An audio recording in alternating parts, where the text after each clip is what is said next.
pessoal, eu me chamo Caroline Nagano, sou cardiologista e médica do esporte aqui da Clínica Primase e estamos aqui mais uma vez para a gente bater um papo e tirar as principais dúvidas que surgem aqui de pacientes.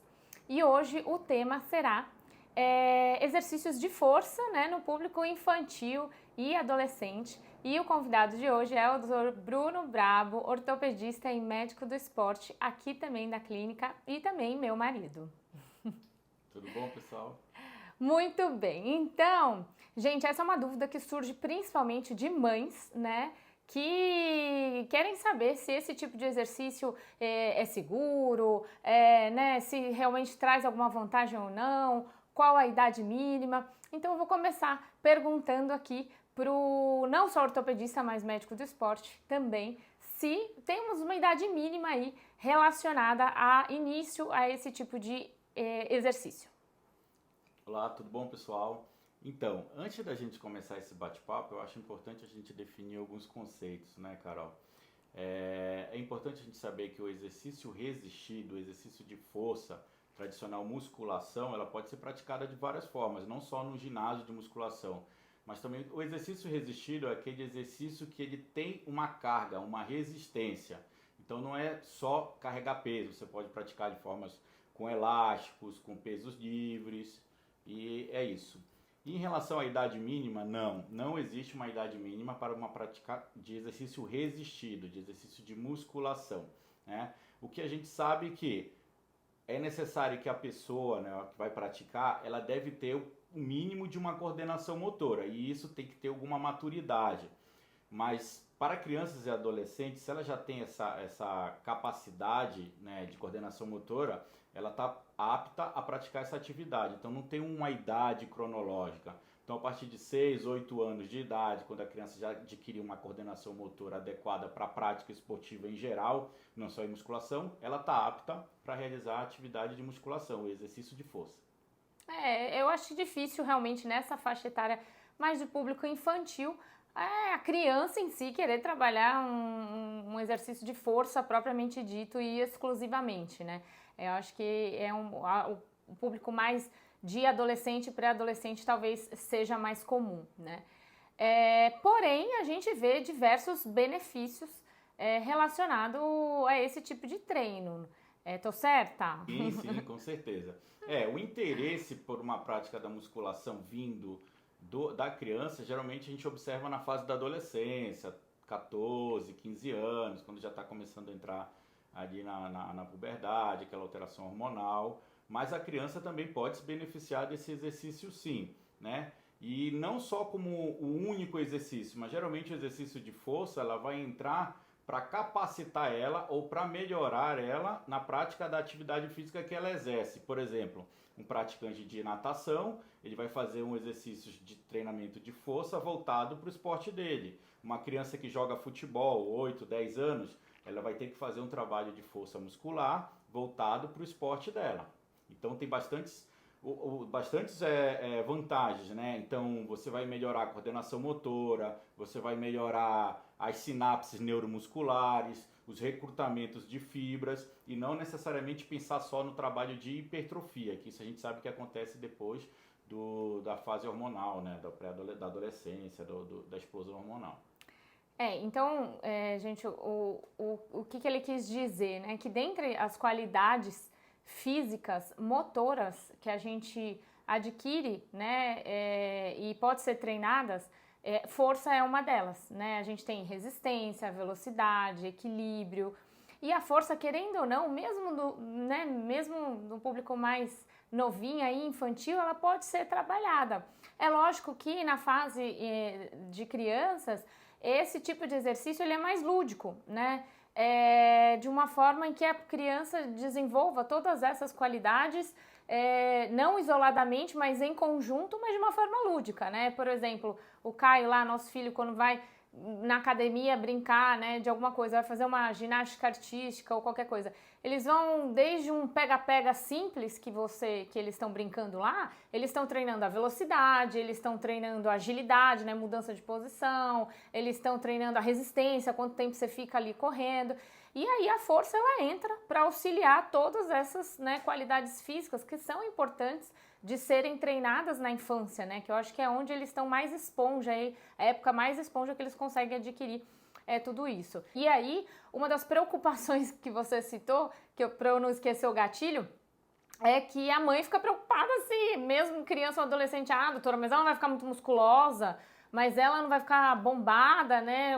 Isso vai te trazer algum problema? Não vai parar de crescer.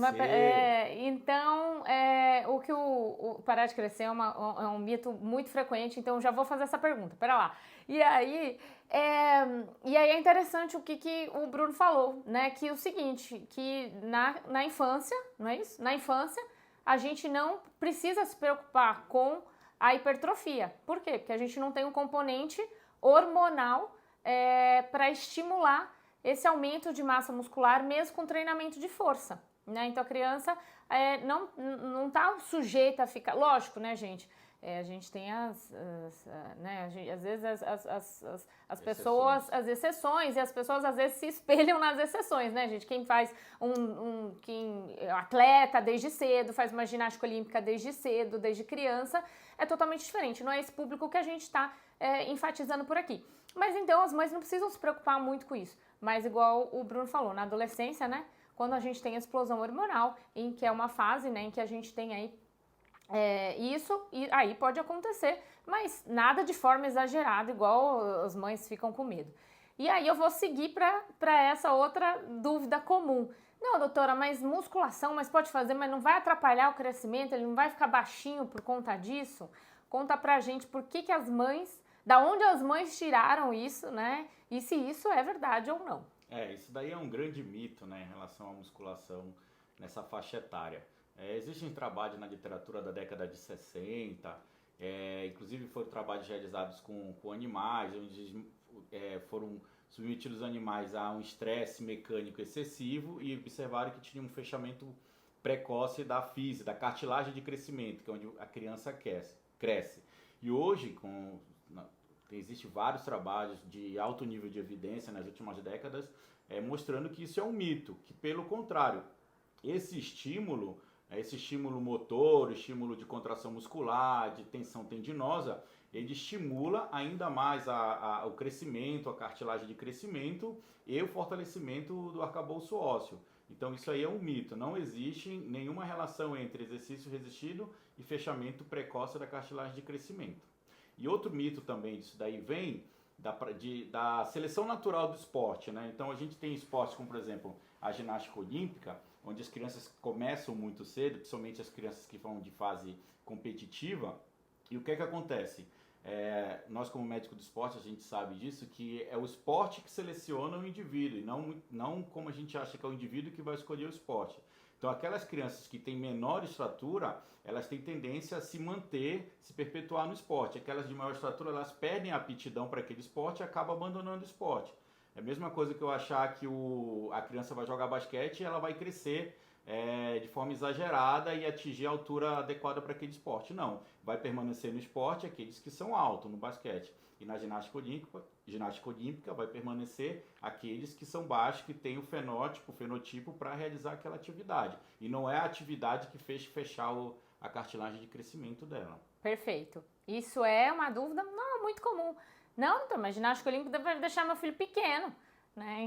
Mas ninguém falou ao contrário, né? O basquete vai fazer crescer, né? Então, acho que isso é importante de ser esclarecido, porque foi muito forte isso. Eu acho que teve uma época em que se comentava muito a respeito disso.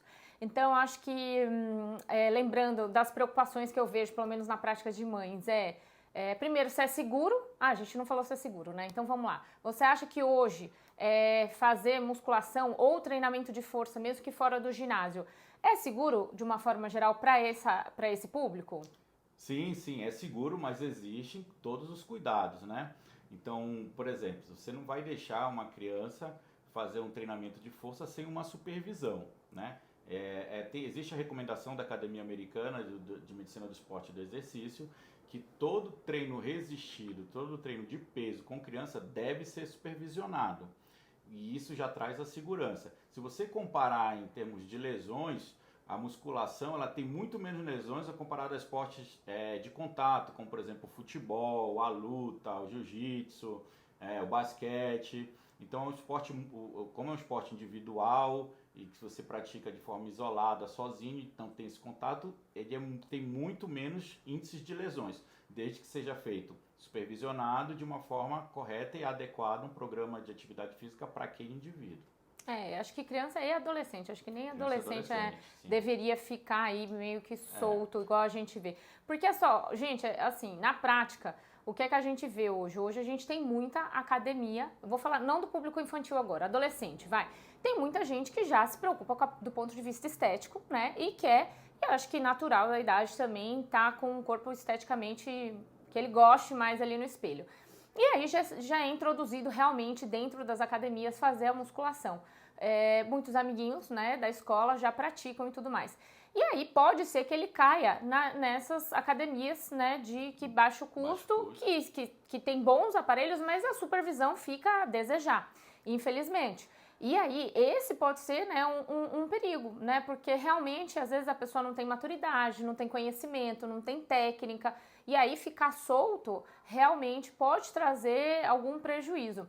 Mas não é, quando a gente perguntou, então, da segurança, se é seguro, né, fazer musculação, então não é inerente, né, ao tipo de exercício, mas em si, ao que envolve, propriamente dito. E aí, falando de lesão, igual o Bruno comentou aqui, né, que a gente tem mais em outros esportes do que na musculação, eu te pergunto, e na musculação, qual seria o tipo de lesão mais frequente que a gente encontra? Só complementando um pouco, eu acho que aí, nessa parte, entra o papel dos pais, né, Carol? Então, se a criança vai entrar num trabalho de treinamento de força, é importante o pai conhecer o ambiente, ver se aquele ambiente é adequado, quem vai fazer a supervisão daquele treinamento, né? E não simplesmente matricular o adolescente ali na academia e deixar ele solto. Então aí o papel dos pais, dos responsáveis, é importante em saber qual é esse ambiente. E hoje em dia a gente sabe que existem academias preparadas para isso, né? Sim. E também necessita de um profissional de educação física que esteja preparado e habituado a trabalhar com esse tipo de público. Então essa supervisão está muito ligada aí com a supervisão dos pais também em conjunto, né? E falando um pouco de lesão, na musculação, para esse público, as lesões mais recorrentes, mais comuns, que não são muitos, estão muito mais relacionadas a isso, a falta de supervisão. Então, por exemplo, é um peso que caiu no pé da criança, do adolescente, é uma barra que ela foi pegar e ela não está treinada para pegar aquela barra e não foi orientada de como se pega e ela deixa cair. Pode cair em cima do braço, de uma perna, enfim. Uma carga excessiva que a criança colocou, ali o adolescente colocou, sem a supervisão do educador físico, e aí ele pode se machucar. Então está muito relacionado a lesões traumáticas por falta de supervisão, e não pela atividade em si. Perfeito. Bom, então, das dúvidas normalmente de mães são essas, né? Então, se é seguro, se meu filho já pode começar, né? Se tem idade mínima ou não, se ele não vai ficar muito musculoso, se ele vai parar de crescer, né? Então, acho que seriam isso. Eu tenho uma dúvida aqui para você, que é médica do esporte. Posso perguntar? Pode. E em relação a esse público, o que é que você acha sobre a suplementação? O uso de suplementos alimentares para esse público? Então, gente, a gente tem que tomar cuidado, né? Até quando a gente fala assim, né, de que o pessoal adolescente já começa a ir na academia, porque a gente sabe que lá é um local que às vezes eles recebem orientações de outros profissionais e não necessariamente adequados para ter, né, para ter essas orientações. Então, nesse público, gente, assim, é totalmente preciso. O suplemento, o nome já diz, né? Para suplementar o que você não consegue adquirir de uma alimentação. Então, infância e adolescência, eu digo que a alimentação ela consegue suprir tudo que é necessário para essa faixa etária. Não só essa faixa etária, tá? Qualquer faixa etária, a alimentação ela seria capaz de suprir.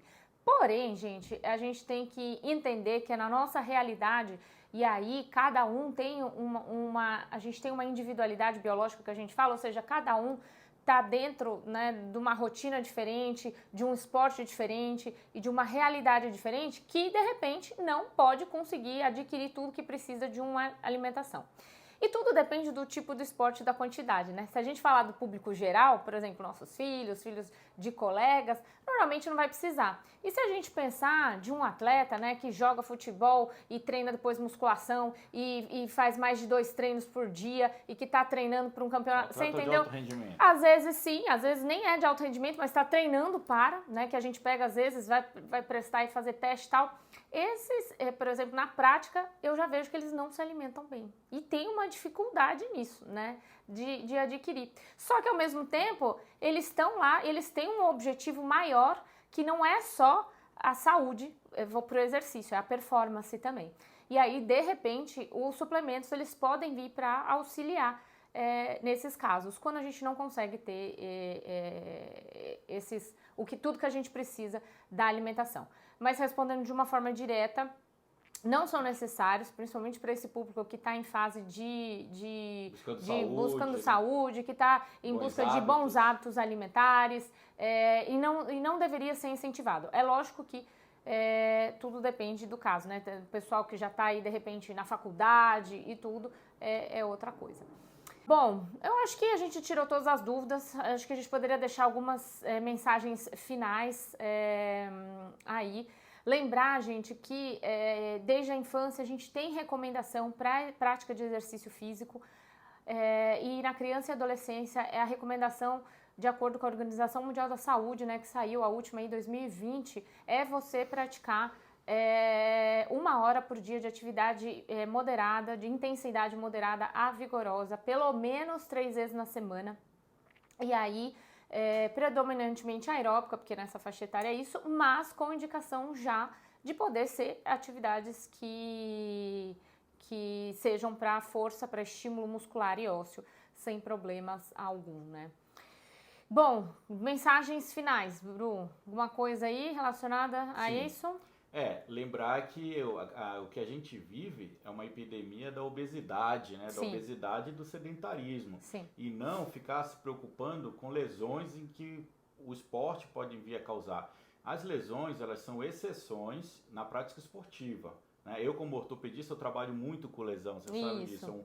É uma amostra um pouco mais viciada, né? Mas os bons hábitos, uma boa alimentação, a prática de atividade física, a prática de exercício, ela deve ser incentivada acima de tudo e sempre com uma boa orientação, uma boa supervisão, uma avaliação médica. Então você, pai, mãe, que está na dúvida se seu filho pode praticar uma modalidade esportiva, procure um médico do exercício, um médico do esporte, procure um ortopedista que trabalhe nessa área para que ele possa lhe orientar, né, para que o seu filho faça uma prática esportiva de uma forma mais segura, né? Então a minha mensagem fica para isso, para a gente sempre incentivar atividade física, os bons hábitos e não ficar se preocupando com a exceção, com a lesão que aquele esporte vinha a causar.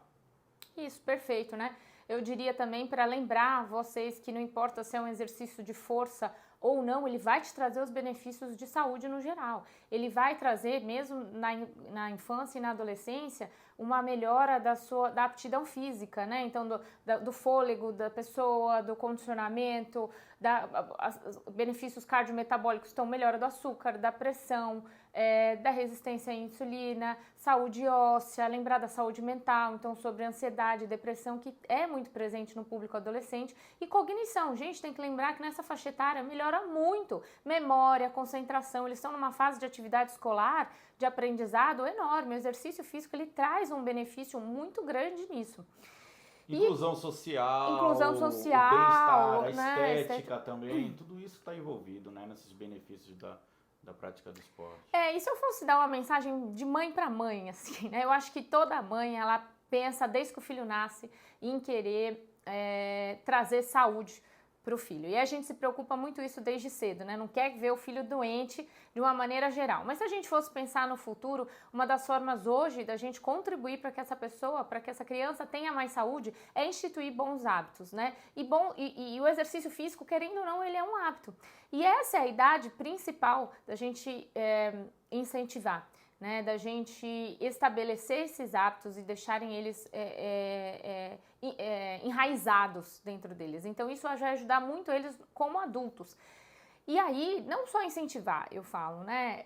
Eu acho que se a criança, ela crescer dentro de um ambiente familiar que os pais se exercitam, se eles virem isso como exemplo, vai ser muito mais fácil. Você não vai precisar incentivar tanto, ele vai ver, né? Eu falo que o exemplo, a palavra, como é que eu falo? A palavra guia, mas o exemplo arrasta. Então, assim, eles vão estar dentro já disso, e isso é muito importante porque a gente tem, como você falou, uma epidemia de sedentarismo, e a gente sabe como isso está relacionado, eu como cardiologista, em adultos com risco de mortalidade geral, não só as cardiológicas. Então, a gente incentivar bons hábitos e fazer exercício. Lembrar que se você não está dentro da recomendação, não tem problema. Todo exercício é melhor do que nenhum. Se você pode começar ele e nem precisa chegar na meta, você pode começar gradualmente e de pouco a pouco e desenvolvendo isso e incentivando cada vez mais ao longo dessa fase aí até virar adulto. Não é isso? Isso, perfeito, ótimo. Acho ótimo. que é isso, gente. Nada a acrescentar agora, depois dessa mensagem final. Acho que é isso, gente. Então a gente encerra por aqui. Hoje ficou um pouquinho longo. Talvez a gente tenha que quebrar esse vídeo para vocês. E a gente fica aberto para outras dúvidas que surgirem. Até logo. Tchau, tchau.